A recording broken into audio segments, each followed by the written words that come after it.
우리 옆 사람하고 한번 인사하시겠습니다. 반갑습니다. 잘 오셨습니다. 환영합니다. 감사합니다. 우리 2층에 계신 우리 외국인 학생들을 위해서도 한번 박수로 한번 환영할까요? 네, 고맙습니다. 잘 오셨습니다. 지난주에 그 개그맨 류담이라는 사람이 갑자기 실시간 검색 1위에 올라서 이게 무슨 일인가 하고 제가 한번 들여다봤더니요, 다이어트를 열심히 해가지고 40kg을 감량했다는 거예요. 40kg을 감량해서 81kg가 되었다는 겁니다. 그래서 야, 대단하다는 생각을 했습니다. 요즘은 각종 다이어트에 대한 관심이 굉장히 많죠. 그래서 소위 이 다이어트 산업에 쏟아붓는 돈이 벌써 몇 년 전인가 제가 기억하기로 수조 원이 넘었다는 얘기를 듣고, 얼마나 많은 사람들이 이 다이어트를 위해서 이런저런 방법들, 또 좋다고 하는 약들, 좋다고 하는 그런 식품들을 섭취하고 있는지 모릅니다. 그런데 아이러니컬하게도 정반대로 텔레비전에 보면은 냉장고를 부탁해 등을 비롯해서 온갖 종류의 먹방이 또 인기 상한가를 올리고 있는 것을 보면서 마치 이 두 조화되지 않는 이 그림이 더 먹고 싶은 나와 더 빼고 싶은 나의 그 마음을 보여주는 것 같다는 생각을 한 적이 있습니다. 여러분, 우리가 냉장고만 열어도 먹을 것이 있고 또 고개만 들려도 어느 곳에나 먹을 것이 널려 있는 이 시대가 그렇게 오래전부터 이루어졌던 것은 아닙니다. 사실 얼마 전까지만 하더라도, 불과 몇십 년 전만 하더라도 사실 우리 부모님 세대는 먹을 것이 없어서 보릿고개를 겪어야 했고, 그런가 하면 식구들이 많은 집에서는 식구들이 적은 집에 자녀들을 수양아들 수양딸로 보내야만 했던 그런 순간들도 있었던 것을 우리는 잘 알고 있습니다. 하물며 우리 예수님 시대 그 메마른 땅 광야에서 먹을 것을 찾는 것은 쉽지가 않습니다. 예수님이 계시던 이 팔레스타인 땅은 농사하기가 부적절한 땅입니다. 그야말로 돌짝밭 같은 그런 땅이라고 할 수 있습니다. 거기다가 비도 1년에 그저 350mm 정도밖에 내려오지 않는 땅이니까 얼마나 건조하고 메마른 땅인지 모릅니다. 음식이라야 보리떡과 소금간을 해서 말린 생선, 이런 것들이 이제 당시에 대중적인 음식이었다고 할 수 있습니다. 그런데 예수님께서 그곳에 모인 사람들을 향하여 이제 만찬을 베푸시는 겁니다. 물론 만찬이라고 해야 우리가 아는 뷔페 식당과는 전혀 질적으로 차이가 있는 가장 간단한 검소한 음식이었죠. 그래도 당시의 사람들에게는 굉장히 감사하고 받을 만한 음식이었습니다. 그렇다면 여러분, 여기 모인 사람들이 장정만 5,000명이라고 그러니까 여자와 아이들을 빼고 5,000명이거든요. 그러면 줄잡아 10,000명에 해당하는 사람이었을 것이라고 할 수 있습니다. 예수님은 이 많은 사람들을 도대체 어떻게 먹이셨겠습니까? 오늘 우리 이 기적을 사람들이 오병이어의 기적이라고 부릅니다만, 정확하게 말하면 오늘 본문 말씀대로 표적입니다. 기적과 표적은 조금 다른데요. 나중에 말씀드리겠습니다. 그런데 이 복음서에 나오는 기적 가운데 사복음서가 딱 공히 기록하고 있는 기적은 딱 한 개밖에 없어요. 뭐겠습니까? 오늘 오병이어의 기적이 하나밖에 없습니다.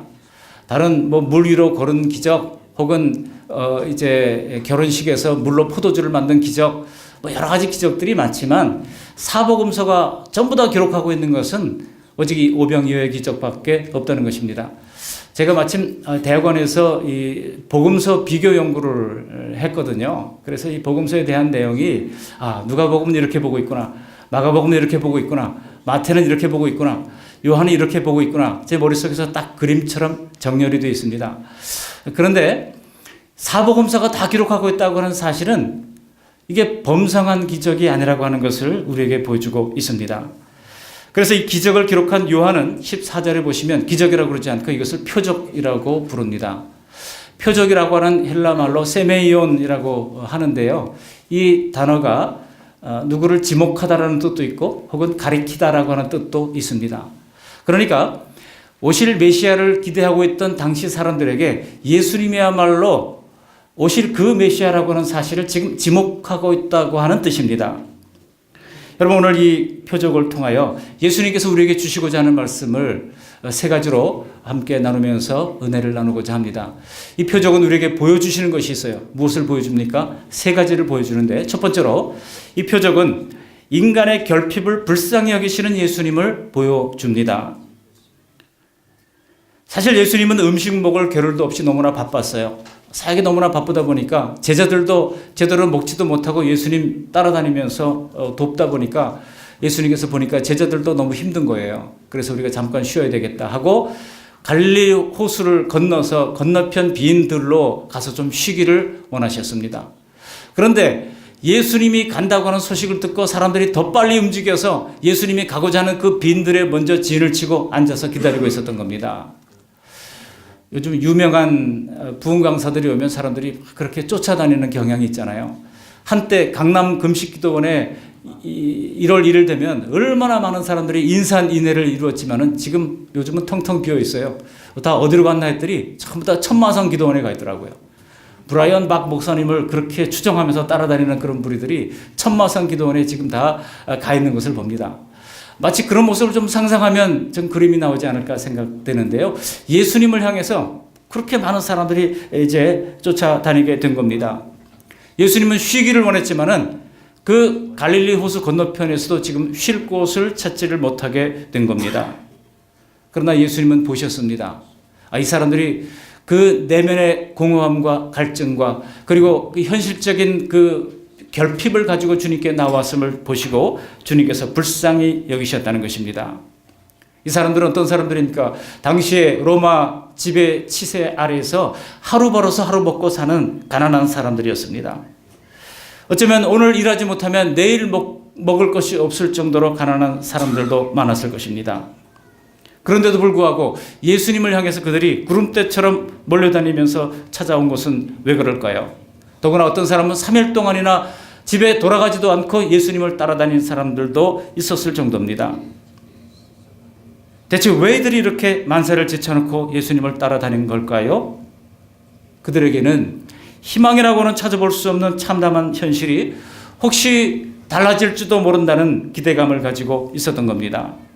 로마의 식민지 백성이다 보니 힘들여 번 돈도 세금으로 다 뜯겨지는 그런 로마의 속박에서 구원해 줄 누군가를 기대했던 것입니다. 물론 예수님이 병자를 고치신 소문을 듣고 2절에 보면 병자를 고치신 소문을 듣고 나도 병을 좀 고쳐볼까 하는 기대를 가지고 나온 사람도 있었을 것입니다. 본문에는 기록하지 않았지만 혹시 어떤 사람은 인생의 회의를 느꼈을 수도 있습니다. 이게 인생이 전부인가? 그런 회의를 느끼고 주님 앞에 나왔을 겁니다. 혹시 저 선지자가 가르치는 그 하나님의 나라가 무엇인지 하나같이 이런저런 인생의 결핍을 채우고자 예수님 앞에 몰려온 것입니다. 여러분, 우리는 어떻습니까? 아마도 우리가 예수님 앞에 나왔을 때도 우리도 별로 다르지 않을 겁니다. 간혹 호기심 때문에 교회에 나오는 사람도 있죠. 또 어떤 사람은 친구의 간청에 못 이겨 교회에 나오는 분들도 있을 것입니다. 그러다가 몇 번 나오다가 보면 특별한 뭔가를 찾지 못해서 이내 발걸음을 되돌리는 안타까운 사람도 많습니다. 여러분, 교회는 우리에게 특별한 분을 소개해 줍니다. 특별한 어떤 것을 주는 것이 아니라 특별한 분, 그 인격이신 예수님을 소개합니다. 그 예수님이 우리에게 영원한 구원이 되신다는 사실을 우리에게 가르쳐 주는 것이 바로 교회입니다. 그런데 그것을 알기까지 시간을 견디지 못한 채 교회도 별거 없구나 하고 돌아가는 사람들도 많습니다.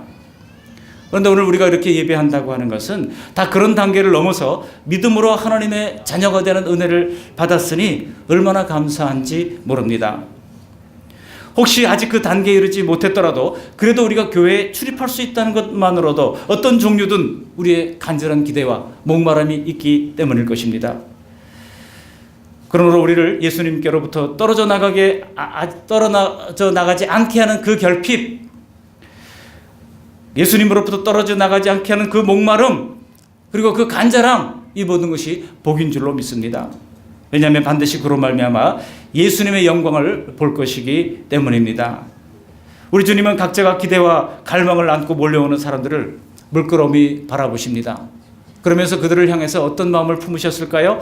마가복음 기사를 보면 마가복음 6장 34절에 이때 예수님의 마음을 이렇게 기록하고 있습니다. 그 목자 없는 양 같음을 인하여 불쌍히 여기사 그랬어요. 예수님은 그 무리들을 불쌍히 여기셨다는 것입니다. 예수님은 예수님 앞으로 나온 우리 모두를 불쌍히 여기시는 분이십니다. 알고 보면 우리가 다 불쌍한 사람이라고 제가 늘 말씀드리잖아요. 그죠? 옆 사람 얼굴 잠깐 한번 보세요. 불쌍합니까? 안 불쌍합니까? 제가 기도할 때도요, 저도 모르게 하나님 불쌍히 여겨 주십시오. 이제 인간 엄기형을 불쌍히 여겨 주시고, 우리 아내를 볼 때도 제가 볼 때 불쌍해요. 그래서 아유, 불쌍한 저 여자 하나님 긍휼히 여겨 달라고 기도하게 됩니다. 우리가 사람에게 불쌍해 보이고 동정을 받는다고 하는 것은요, 자존심 센 사람들에게는 별로 기분이 좋지 않을 수도 있습니다. 그러나 우리를 지으시고 우리를 장부를 조직하시니까 하나님이 우리를 불쌍히 여기시는 것은 우리에게는 희망입니다. 궁극적인 희망이 되는 것입니다. 그래서 시편 103편 13절에 보시면 다윗이 이런 믿음을 전하고 있습니다. 아버지가 자식을 긍휼히 여김같이 여호와께서는 자기를 경외하는 자를 긍휼히 여기시나니. 여러분, 아버지가 자녀를 긍휼히 여기십니다. 부모는 자녀를 다 측은하게 여깁니다. 잘 안 될 때도 측은히 여기지만 너무나 일이 잘 돼가지고 정말 정신없이 바빠가지고 쫓아다니는 그런 자녀들을 볼 때도 부모의 마음은 측은한 것입니다. 왜 그런지 모르겠지만 그게 자식을 향한 부모의 마음이요, 또한 우리를 측은히 여기시는 우리 하나님 아버지의 마음이신 것입니다. 불쌍히 여기신다고 하는 것은 무슨 뜻입니까? 우리의 마음 상태를 우리 하나님 아버지께서 깊이 공감하신다는 뜻입니다. 그렇기 때문에 오늘도 예수님이 우리를 불쌍히 여겨주실 것을 믿고 우리가 하나님 앞에 예배하는 것입니다. 그렇게 불쌍히 여기시는 예수님은 주님 앞에 몰려온 이 사람들을 향하여 병도 고쳐주시고 말씀도 가르쳐 주십니다. 마태복음, 마가복음에 보면 예수님께서 그렇게 병도 치유하시고 또 말씀을 가르쳐 주셨음을 기록하고 있습니다. 그러다 보니까 시간이 어둑어둑 저녁 때가 됩니다. 그리고 며칠 동안 그 중에는 3일 동안이나 따라다니는 사람들도 있습니다.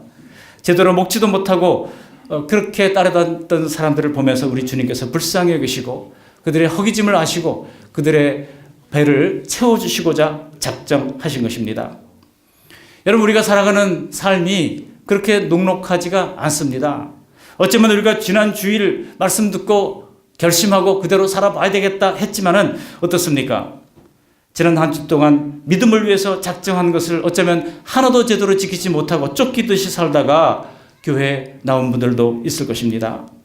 그래도 하나님께 기대할 것이 있음을 믿고 나온 우리 하나님께서는 불쌍히 여겨주시어서 우리들에게도 마치 그들에게도 그랬던 것처럼 우리들에게도 하나님의 긍휼이 우리 베풀어 지시기를 간절히 바랍니다. 예수님은 그것이 무엇이든 우리의 결핍을 불쌍히 여기시는 분이라고 하는 것을 오늘 이 표적은 보여줍니다.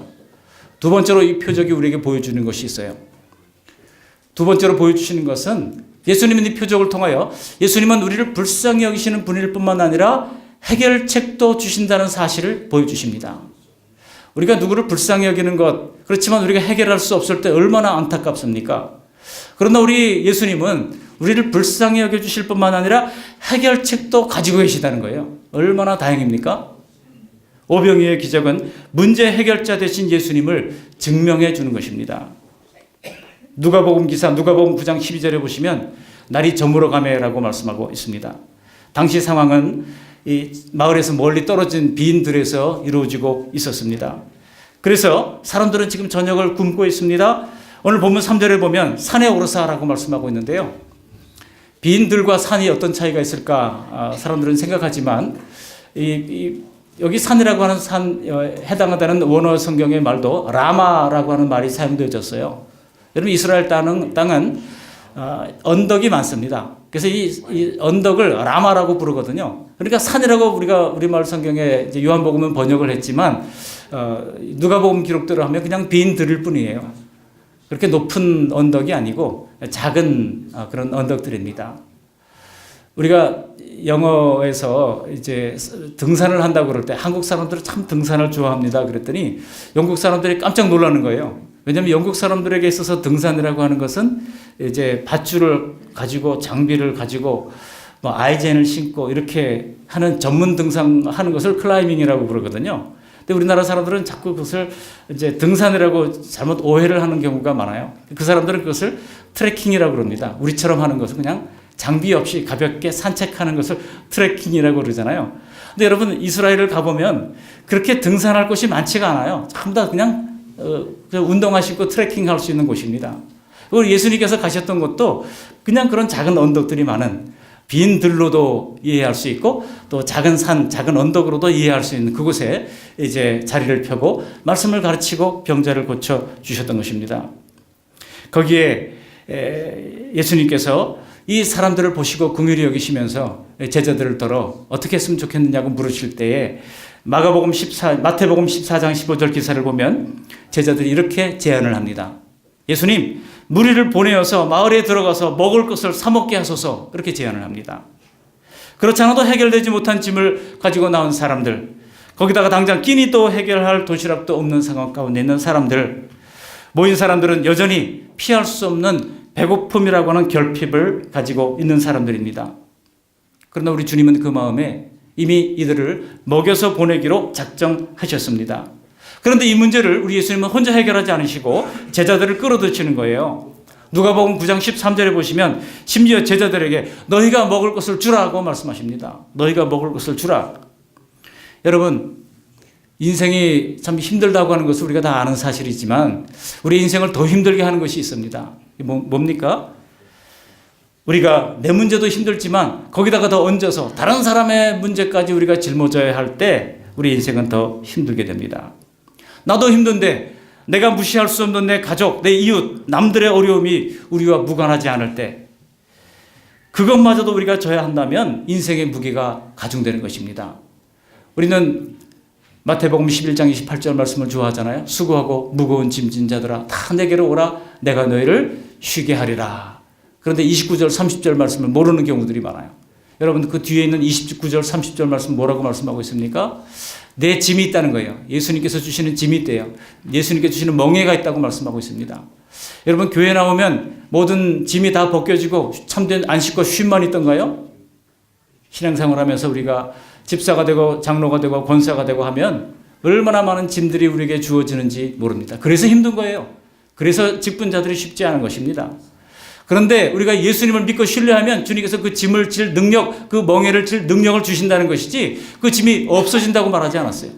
우리가 주님을 신뢰할 때 그 짐도 가볍게 지고 갈 수 있는 힘을 우리에게 허락해 주신다는 것입니다. 여기서 중요한 것은 우리 예수님은 사람들의 문제를 해결해 주실 때 바로 우리를 통해서 일하신다는 거예요. 우리를 도외시하시고 너희는 그냥 구경만 해라 이렇게 말씀하시는 것이 아니라 너를 통해서 해결하기를 주님께서 원하신다는 겁니다. 내 문제는 예수님 자신의 문제로 여겨주시는 반면에 우리도 주님이 하시는 사역에 끌어들이시고 참여시키신다는 것입니다. 그래서 우리에게 일어나시는 모든 일들은 다 이 하나님 나라 운동과 엮여 있습니다. 그렇게 우리를 자이든 타이든 영광스러운 하나님의 경영에 참여하게 해 주시는 것입니다. 크게는 우리의 직업과 진로를 결정하는 일, 사람들을 만나고 또 섬기는 일들도 그것이 내 삶인 동시에 하나님의 경영인 것을 우리는 기억해야 할 것입니다. 그래서 예수님은 제자들을 이 사건의 방관자가 아니라 참여자가 되도록 끌어들이시는 것입니다. 그래서 먼저 제자들에게 물으시죠. 먼저 빌립에게 이렇게 물으십니다.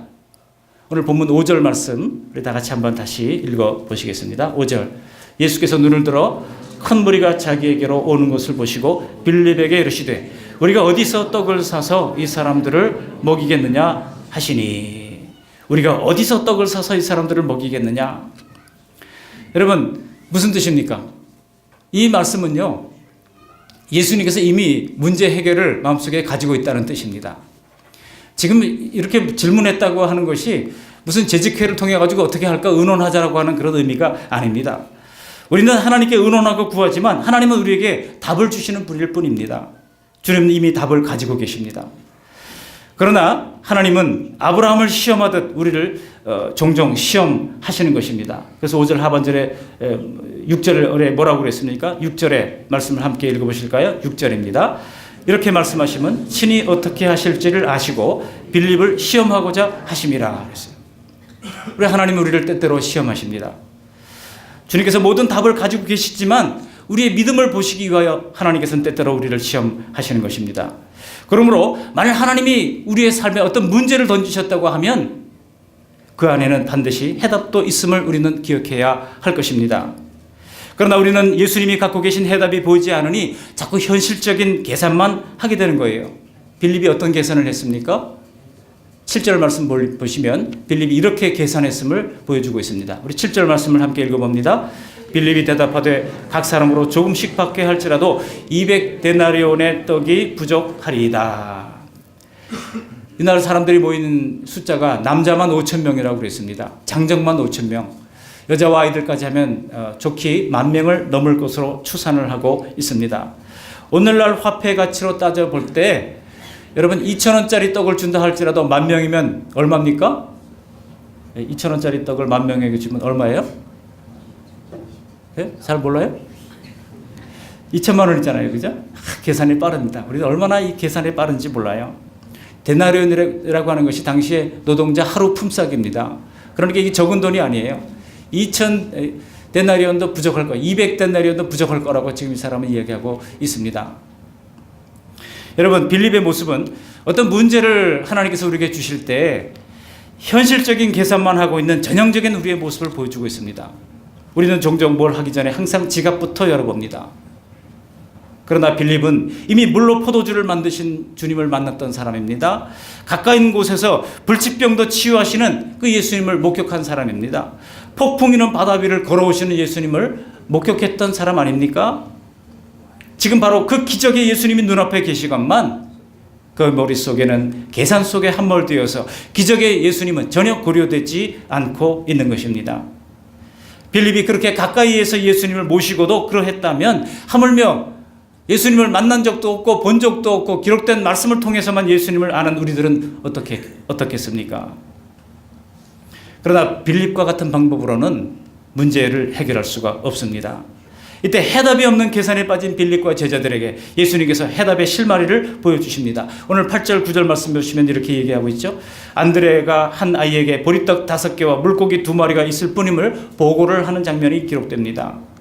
오늘 본문에는 안드레에게 먼저 보고를 했던 것처럼 보이지만은 다른 복음서를 보면은요, 예수님께서 가서 알아보라고 했던 것을 볼 수가 있습니다. 마가복음 6장 38절에 보시면 너에게 떡이 몇 개나 있는지 가서 보라 하시니 그랬어요. 가서 알아보라는 거예요. 너희가 가진 것이 얼마인지 한번 찾아보라고 말씀하고 있는 것입니다. 지금 빌립은 불가능한 것만을 계산하고 있었지만은 예수님은 작은 것이라 할지라도 가능성 있는 것을부터 출발하시고자 상황을 바꾸십니다. 제자들이 찾아온 음식은 겨우 하나의 도시락에 불과했습니다. 그러니 안드레로서는 이렇게 말할 수밖에 없는 것 아닙니까? 9절 말씀 같이 한번 읽어보실까요? 9절. 여기 한 아이가 있어 보리떡 5개와 물고기 2마리를 가지고 있나이다. 그러나 그것이 이 많은 사람에게 얼마나 되겠사옵나이까. 제가 이 9절 말씀을 묵상하면서 참 안타까운 것이요. 이 안드레가 9절 전반절만 말했으면 참 좋았겠다. 그런 생각이 들었어요. 전반절만 말했으면. 지금 보리떡 5개와 물고기 2마리를 가지고 있나이다. 거기까지만 얘기했으면 딱 좋았어요. 근데 그 뒤에 믿음 없는 사족을 붙인 거예요. 뭐라고 그랬습니까? 그러나 그것이 이 많은 사람에게 얼마나 되겠사옵나이까 그랬던 거예요. 이 경상도 버전으로 말하면 택도 없데이라고 이야기할 수 있습니다. 택도 없는 걸 도대체 이 안드레로서는 도대체 예수님이 이상한 거예요. 어떻게 10,000명을 가지고 앞에 앉혀놓고 그들이 얼마나 기대를 했겠습니까? 예수님의 일거수일투족을 지금 바라보고 있는 것 아니겠습니까?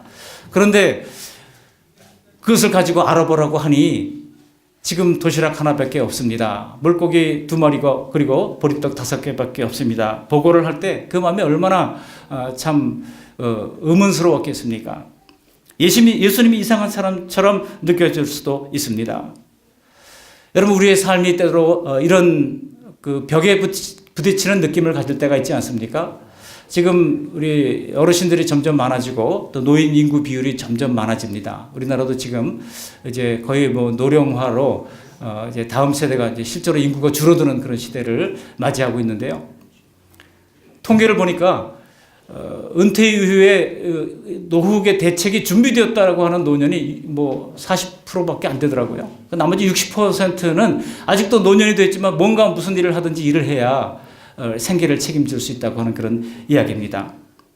그러다 보니 이들에게 지금 가지고 있는 것은 마치 만 명 앞에 어린아이의 도시락에 불과하는 것 같은 그런 느낌을 가질 수가 있는 것이죠. 근데 여러분, 어디 노인들만 그렇습니까? 우리 청년들은 어떻습니까? 우리 시대 청년들은 결혼도 미루고 결혼도 안 하는 게 아니라 못 하는 거예요. 또 뭡니까? 출산도 엄두를 못 낸다고 하니까 얼마나 딱한지 모릅니다. 꿈은 있지만 실력은 부족하고 장래 계획은 있지만 실행할 여력이 없는 그런 모습이 보리떡처럼 초라해 보일 수도 있습니다. 우리 청년들 그래서 남들 앞에 이런 모습 내보이기가 싫으니까 명절 되면은요, 이런저런 핑계로 전 도서관 가야 돼요, 저는 알바해야 돼요, 가족들을 만나기를 기피하는 경향이 있다고 뉴스를 들으면서 얼마나 마음이 아픈지 모릅니다. 사실 제자들이 소년에게 받아가지고 온 이 보리떡 5개가 허기진 만 명 앞에 얼마나 도움이 됐겠습니까? 그러나 놀라운 것은 우리 예수님은 바로 이 보잘것없는 것을 가지고 문제 해결을 시도하신다고 하는 것입니다. 우리 하나님은 우리 인간의 합리성을 뛰어넘는 분이십니다. 물론 성경은 합리성을 거부하는 성경이 아니에요. 우리 예수님도 합리성을 거부하시는 분이 아닙니다. 우리 이성을 다 폐기하라고 하시지 않으셨어요. 우리가 믿는다고 해서 이성을 다 포기하라고 한 적도 없습니다. 오히려 우리 주님은 생각하라고 말씀을 많이 하십니다. 성경은 우리가 얼마나 생각할 것을 말씀하고 있는지 모릅니다. 생각하라, 기억해라, 잊지 말라, 얼마나 말씀을 많이 하는지 몰라요. 그리고 예수님이 제자들에게 말씀하시기를 그 제자도의 비용을 계산할 것을 말씀하시면서 망대의 비유를 들어서 누가 망대를 지을 때 얼마나 비용이 들지 계산하라고까지 말씀하신 적이 있습니다. 아무도 만일 그때 빌립이 2천만 원이 있었다 그러면 당연히 그 돈 가지고 그냥 했겠죠. 그런데 안 될 때는 어떻게 되겠습니까? 안 될 때는, 우리 이성으로 안 될 때는, 그래서 우리가 주님 앞에 기도할 이유가 생기는 것입니다. 그래서 주님 앞에 엎드려야 할 이유가 생기는 것입니다. 먼저 지갑부터 열어보고 현실을 계산하고 한숨을 쉬는 것이 우리의 모습이지만 가진 조건대로 모든 일이 성취되는 것은 아닙니다. 오히려 하나님의 뜻은 도리어 현재의 형편과 조건을 뛰어넘어서 이루어지는 때가 얼마나 많은지 모릅니다. 우리가 지금까지 살아온 것도 다 가진 것만 가지고 살아오지는 않았잖아요. 그래서 우리는 계속 하나님 앞에 나아가 기도하고 말씀을 되새기고 또 다짐하는 것입니다. 마땅히 문제들 앞에 합리적 계산을 하는 것은 당연한 일이고 또 해야 합니다. 그러나 그것만으로 해결이 안 되는 수많은 문제들이 있기에 우리는 주님 앞에 엎드리는 것입니다. 지금 주님은 내게 있는 것이 무엇인지를 내놔보라고 하십니다. 여러분, 지금 있는 작은 것들을 무시하지 마시기 바랍니다. 지금 있는 작은 믿음, 지금 있는 작은 재물, 지금 있는 작은 재능, 지금 있는 작은 건강, 작은 징조, 이런 것들을 소홀히 여기지 마시기를 바랍니다. 그리고 나서 그런데 주님, 이것이 얼마나 되겠습니까? 라고 하면서 주님 앞에 엎드려 기도하는 것입니다. 여러분, 기도는 일단 하고 보는 거예요. 우리가 옆 사람에게 한번 얘기해 보실까요? 기도는 하고 보는 거다. 하고 보는 겁니다. 물론 어떤 분들은 얘기합니다. 기도는 뭔가를 구하는 것이 아니라 하나님과 교제가 기도입니다라고 얘기합니다. 맞아요. 교제지만 여러분, 기도하면서 교제하는 것입니다. 사람들도 교제할 때 어떻습니까? 서로 이런저런 문제들도 얘기하고 그렇게 교제하잖아요. 근데 교제하자고 불러놓고 어떤 친구가 만나자고 그래가지고 만났는데 카페에 앉아가지고 핸드폰만 계속 들여다보고 있는 거예요. 뭐하러 불렀나 하는 생각이 드는 거예요. 요즘 참 말없이 만나가지고 그냥 핸드폰만 계속 이렇게 들여다보고 있다 그러면 이게 진정한 교제가 아니죠. 여러분, 진정한 교제는 서로의 기도 제목을 알고 서로의 결핍을 알고 그것을 위해서 같이 마음을 쏟고 그렇게 할 때 우리가 인격적인 나눔과 교통이 이루어지는 것 아니겠습니까? 우리의 교제도 마찬가지입니다. 우리가 주님 앞에 기도로 교제할 때도 먼저 하나님 앞에 구하는 거예요. 저도 주님 앞에 기도할 때 얼마나 기도해야 할 제목들이 많은지 몰라요. 여러분들이 적어준 이 기도 카드를 들고 매일매일 기도합니다. 하나님, 이런 필요를 가지고 기도 제목을 냈으니 올 한 해 이루어 주십시오라고 기도할 수밖에 없는 것입니다. 오늘 주시는 말씀을 기억하시기 바랍니다. 우리 예수님이 솔루션 데스크가 되십니다. 우리 예수님이 해결책이 되십니다. 우리 예수님은 불쌍히 여기는 뿐만이 아니라 해결자가 되시는 것을 보여주시는 것입니다. 마지막으로 오늘 본문이 우리에게 보여주시는 것이 있습니다. 그것은 무엇입니까? 예수님은 이 표적을 통해서 우리의 현실적인 필요뿐만 아니라 영적인 필요까지 채우시는 분이라고 하는 것입니다. 그것이야말로 바로 궁극적인 필요인 것입니다. 이생의 필요뿐만 아니라 내세의 필요까지 채워주신다는 거예요. 먼저 이생의 문제를 주님께서 해결해 주셨잖아요. 오늘 예수님은 먼저 사람들을 모아놓고 마가복음 기사에 보면 50명씩 100명씩 이렇게 그룹으로 앉히셨습니다. 마가복음 기사에 보면은요, 거기 푸른 잔디가 있었다고 말씀하고 있고, 오늘 본문에 보면 잔디가 많은지라라고 얘기하고 있습니다. 잔디 나름이죠. 잔디도 뭐 다 이제 시들은 잔디가 아니죠. 마가복음 기사에 따르면 푸른 잔디라고 그랬으니까 지금 가장 좋은 피크닉 상태를 만들어 놓은 거예요. 그래서 거기서 예수님께서 축사를 하신 다음에 500여의 떡을 가지고 떼어 주시는데, 떼어도 계속 줄어들지 않고 계속 떡이 나가고 이제 물고기가 나가는 겁니다. 그래서 5,000명이 다 배부르게 먹었다고 말씀하고 있습니다. 오늘 본문에도 보면은 그들이 먹은 다음에 만족한 그런 표정을 지었을 것을 우리가 상상해 볼 수가 있습니다. 여기 11절 말씀을 우리 같이 한번 읽어보실까요? 11절, 예수께서 떡을 가져 축사하신 후에 앉아있는 자들에게 나눠주시고 물고기도 그렇게 그들의 원대로 주시니라. 그들이 만족했다고 하는 것은 원대로 주시니라 라고 하는 말씀을 통해서 알 수 있습니다. 그들의 원하는 만큼 주님께서 다 허락해 주신 것입니다. 여러분, 저도 어떤 세미나 같은 데 가면은요, 그 세미나에서 이렇게 오시는 분들에게 간식을 이렇게 준비를 해주는 데가 있어요. 근데 그 간식을 준비해 주는 게 좋더라고요. 간식을 잘 준비해 주고, 그러면 존중받는다는 느낌, 그리고 주최 측에서 정말 성실하게 준비를 잘했구나, 그런 느낌을 받게 돼서 참 좋습니다. 우리 예수님도 지금 빈들에서 세미나를 하고 있는 거예요. 하나님 나라 세미나를 지금 하고 있는 거예요. 그러면서 주님께서 그 청중들의 배고픔을 아시고 그들의 모든 필요를 존중히 여기시면서 다 넉넉히 원대로 채워주신 것입니다. 우리 주님은 이렇게 모든 필요를 채워주시는 분이십니다. 사람들은 단지 도시락 먹는 것도 좋았겠지만은 제가 생각하기에 이 놀라운 기적의 증인이 된다고 하는 사실에 그들은 흥분했을 것입니다. 오늘 보면 10절에 보시면 그렇게 피크닉하기에 참 좋은 잔디가 많은 곳에서 아마도 햇빛은 찬란하게 빛났을 것이고 많은 사람들이 그곳에서 기쁨으로 주님이 나누어 주시는 떡을 받아 들었을 것입니다. 우리 예수님은 우리에게 생명을 얻게 할 뿐만 아니라 풍성하게 공급해 주시는 분이십니다. 요한복음 10장 10절에 보시면 나는 양으로 생명을 얻게 할 뿐만 아니라 더 풍성히 얻게 하려는 것이라고 말씀하고 있습니다. 그러나 여러분, 자연 상태 인간에게 있어서 정말 풍성함이라든지 만족함이라든지 이런 단어는 말로는 존재하지만 실제로는 참 만나기가 어려운 것입니다. 그러다 보니 정말 재벌도 이 가진 것에 만족하지 못하는 경우가 얼마나 많은지 모릅니다. 그래서 만족하지 못해서 서로 갈등을 겪고 소송을 하고 싸우는 그런 경우들을 우리가 많이 보게 됩니다. 왜 그렇습니까? 다 자기의 부족함이 채워지지 않기 때문에 다투고 싸우는 것 아니겠습니까? 공부도 마찬가지고 실력도 마찬가지고 재능도 마찬가지입니다. 하면 할수록 정말 만족함이 없는 것이 인생입니다. 인간이 예수님을 만나지 않는 한 사람에게 참 풍성하다, 참 만족스럽다, 그런 삶은 사실 없습니다.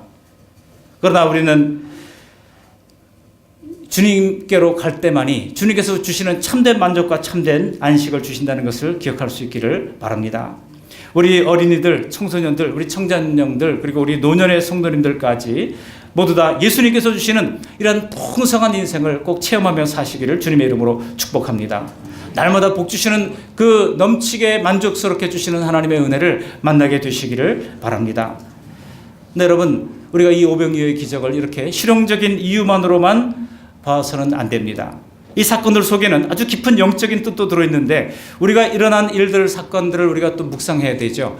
우리가 하나님 말씀만 묵상하는 것이 아니라 사건들도 묵상할 필요가 있습니다. 오늘 이 사건을 통해서 우리가 알 수 있는 것이 무엇입니까? 우리 주님께서 이 사건을 통해서 가르쳐 주시고자 하는 가장 궁극적인 뜻은 바로 여기에 있습니다. 그 힌트가 4절에 나옵니다. 우리 4절 말씀을 함께 읽어보시겠습니다. 4절, 마침 유대인의 명절인 유월절이 가까운지라. 유월절이 가까웠다는 겁니다. 달리 말하면 이 유월절 절기에 맞추어서 예수님이 이 기적을 행하셨다는 뜻입니다. 바로 이것이 표적을 베푸신 목적이요 이유라고 하는 것입니다. 여러분, 이런 유사한 상황이 성경에는 수도 없이 많이 있습니다. 여러분, 유월절이 뭡니까? 모세가 애굽의 종되었던 사람들을 이끌어내서 이제 그들을 건지기 위하여 하나님께서 기적적인 방법으로 그들을 건져 주시기 위하여 이제 어린 양의 피를 문설주와 임방에 바르고 그것을 바른 사람들의 집은 이제 하나님의 심판의 사자가 넘어가서 생명을 얻게 되고 그래서 그들이 구원을 얻게 됐던 것을 보여주고 있는 것이죠. 그래서 포로되었던 이스라엘 백성들을 포로에서 해방시켜 주신 절기가 바로 유월절입니다. 그러다 보니까 실제로 로마 치세하에 유월절 되면 폭동이 자주 일어났어요. 그래서 요세푸스라든지 이 고대 역사가들의 기록을 보면 유월절 절기가 되면 로마에서는 유대 지역에 군인들을 증파를 했습니다. 더 많이 파견을 해가지고 만일에 하나 일어날 폭동을 대비를 했다는 거죠. 그래서 유월절에 이렇게 아주 긴장 상태가 가장 고조된 상태였다고 하는 것입니다. 근데 오늘 보시면 유월절에 주님께서 이 기적을 행하십니다. 그 이유는 무엇입니까? 여러분 이미 모세는 신명기 18장 15절에 내 하나님 여호와께서 너희 가운데 네 형제 중에서 너를 위하여 나와 같은 선지자 하나를 일으키시리니 너희는 그의 말을 들을지니라. 나와 같은 선지자 하나를 일으킨다고 말씀하고 있습니다. 그래서 유대인들은 모세가 말한 그 선지자, 그 구원자를 기다렸던 것입니다. 사람들은 예수님이 떡을 만들어내는 기적을 보고 모세의 말을 기억한 거죠. 그래서 오늘 본문 14절에 보면 이렇게 이야기하고 있습니다. 우리 14절 말씀 함께 읽어보십니다. 그 사람들이 예수께서 행하신 이 표적을 보고 말하되 이는 참으로 세상에 오실 그 선지자라 하더라. 지금 예수님이 바로 모세가 얘기했던 바로 그 선지자다라고 술렁인 것입니다. 모세와 출애굽한 뒤에 광야에서 기적의 만나를 먹었던 것과도 지금 빈들에서 오병이어를 통해서 5천 명이 먹는 이 사건이 딱 매치가 되잖아요. 그래서 15절을 보시면 군중들이 예수님이야말로 이제 메시아다라고 하면서 억지로 붙들어가지고 임금으로 삼으려 했다는 것입니다. 그러나 여기서 우리가 예수님이 오신 목적과 사람이 원하는 게 얼마나 다른지를 알 수 있습니다. 예수님은 단지 이 땅의 억압과 곤궁과 가난을 해결하기 위해서 오신 분만은 아닙니다. 그것을 넘어서서 사망과 죄의 포로에서 사로잡혀 있는 우리를 건져주시기 위해서 오신 것입니다.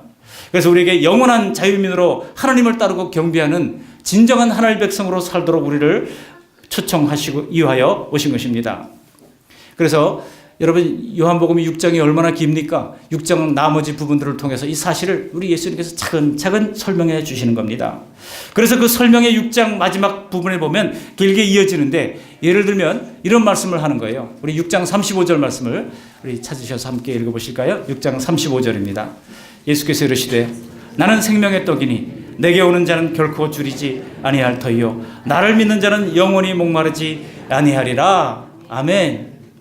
지금 내가 베풀어 줬던 이 떡을 먹어도 다시 배고플 거야. 그러나 나를 먹는 자는 내가 생명의 떡인데 나를 마음으로 믿고 따르는 자는 영원히 목마르지 않을 거라라고 주님께서 말씀하신 것입니다. 눈앞에 당장의 문제를 해결해도 또 배고픈 거 그것이 인생 아닙니까? 우리가 뷔페 식당에 가서 밥을 먹었다 하더라도 그 다음날 아침 밥 안 먹습니까? 또 배고프잖아요.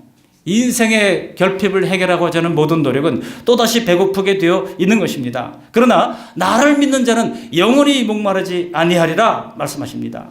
우리 주님을 믿을 때 우리의 영적 굶주림, 우리가 영적 허기짐과 영적인 이 메마름은 완전하게 해결된다고 하는 것입니다. 거기에는 더 이상 줄이지도 않고 더 이상 목마르지도 않을 설명할 수 없는 신비한 하나님의 은혜가 베풀어지게 되는 것입니다. 우리 인생의 근원적 갈등은 이제 예수님 앞에 나올 때 다 사라지게 될 것입니다. 그런데 이렇게 진실을 가르쳐 주시니까 사람들이 어떻게 반응했을까요? 우리 여기 66절을 보시면 이렇게 말씀하고 있습니다. 66절을 같이 한번 읽어보실까요? 66절 시작. 그때부터 그의 제자 중에서 많은 사람이 떠나가고 다시 그와 함께 다니지 아니하더라. 이게 웬일입니까? 바로 이것이 오늘 예수님이 행하신 기적을 단지 현세적 문제 해결 차원에서만 믿고 따르는 사람들의 한계입니다. 이 기적은 예수님이 스스로 생명의 떡이 되어 자신을 우리에게 떼어주심으로 다시는 목마르지 않는 영원한 생명을 소유하게 하신다는 의미이건만 사람들은 그거 필요 없고 1절만 하세요. 2절은 저는 모르겠습니다. 1절만 해주시면 참 좋겠습니다. 우리 현세적 문제만 해결해 주세요. 나머지는 종교인들이 알아서 할 거고 저는 그건 모르겠습니다. 그래서 영원한 생명과 전혀 상관없이 사는 사람들이 있다고 하는 것입니다. 여러분 이것처럼 안타까운 일이 어디 있겠습니까? 교회 안에 불신자, 이것이야말로 가장 비극적인 사람 중에 하나라고 할 수 있습니다. 사도행전 2장 47절에 보시면 베드로와 요한이 설교할 때 사람들이 하루에 3,000명이나 막 따라다녔잖아요. 근데 그 사람들이 어떤 사람들이었습니까? 하루에 3,000명이나 제자가 되더라 그랬어요. 제자들이 3,000명이나 늘어났다. 알곡 신자가 됐다는 뜻입니다. 그들이 사도행전 2장 47절에 보면 주께서 구원받는 사람을 날마다 더하게 하시니라. 교인들을 날마다 더하게 하시느라가 아니에요. 예수님을 믿고 구원받는 자들을 날마다 더하게 하시는 진정한 부흥, 진정한 하나님의 자녀됨, 그런 놀라운 복을 다 받아 누리는 우리 모두가 되시기를 주님의 이름으로 축원합니다. 아멘. 고맙고 감사하신 하나님, 오늘 귀한 주님의 표적을 통하여 우리에게 세 가지를 보여주심을 감사를 드립니다. 주님은 우리에게 인간의 결핍을 불쌍히 여겨주시는 주님임을 오늘 우리에게 보여주셨습니다. 또한 이 표적을 통하여 예수님이야말로 문제 해결자 되심을 보여주셨습니다. 그런데 문제를 해결해 주실 때 이 세상의 문제뿐만이 아니라 우리의 영원한 영적인 목마름을 해결해 주시는 분임을 가르쳐 주셨습니다. 하나님, 오늘 우리가 무언가 줄이고 목마를 때 생명의 떡이요 생수의 근원이신 예수님께로 나올 수 있도록 은혜를 베풀어 주시어서 하나님, 우리가 비록 가진 것이 턱없이 부족하다 할지라도 불쌍히 여기시는 하나님 아버지 앞에 나아가서 답을 구하고 또 풍성하게 응답하시는 하나님을 구할 뿐만 아니라 이러한 신령한 하나님의 제자가 되는 귀한 복된 백성들 다 될 수 있도록 은총을 베풀어 주시옵소서. 예수님의 이름으로 감사하며 기도합니다. 우리 계속해서 기도할 때 주시는 말씀을 적용하며 기도하시고, 우리 선교사님을 위해서 기도할 때는 우리 GMS 아프리카 최빈국 말라위에서 사역하는 오직환 선교사님을 위해서 기도하시고, 또 동아시아 선교회를 위해서 또 냉난방기 공사 중에 안전한 시공과 마무리가 될 수 있도록 기도하시고, 대신방 중에 은혜가 더하도록 또 풍년 농사 이루어서 우리 서민들이 안전하게 살 수 있는 올 한 해가 되도록 또 한 번 더 복음화를 이룰 수 있도록 다 같이 한 번 더 합심해서 기도하겠습니다. 고맙고 감사하신 하나님, 날마다 귀한 주님의 말씀을 우리에게 들려주셔서 감사를